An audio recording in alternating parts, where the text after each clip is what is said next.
ആരാ അവിടെ വന്നിരിക്കുന്നത്? അയ്യോ അച്ഛൻ ഒന്നും തോന്നുന്നു. അതെ, നമ്മൾ തമ്മിൽ പരിചയമുള്ള കാര്യങ്ങളൊന്നും പറയരുത് കേട്ടോ. ഒരു കല്യാണ ആലോചനയായിട്ട് പ്രസന്റ് ചെയ്യാവൂ. ഞാൻ ഏറ്റു. വിളി വിളി.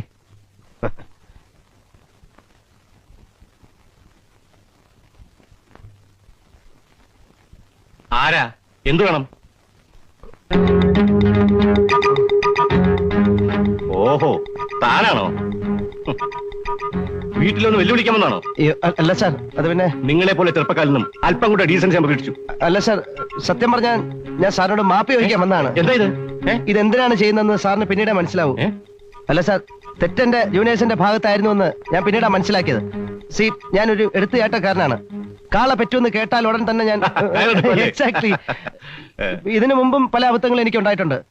പിന്നെ സത്യം പറയാലോ, ആൾക്കൂട്ടത്തിൽ വെച്ച് ഒന്ന് ഷൈൻ ചെയ്യാലോ എന്നോട് കരുതിയ സാറിനോട് ക്ഷമിച്ചു എന്ന് പറയണം. എങ്കിലേ എന്റെ ആത്മാവിന്, സോറി, എന്റെ മനസ്സിന്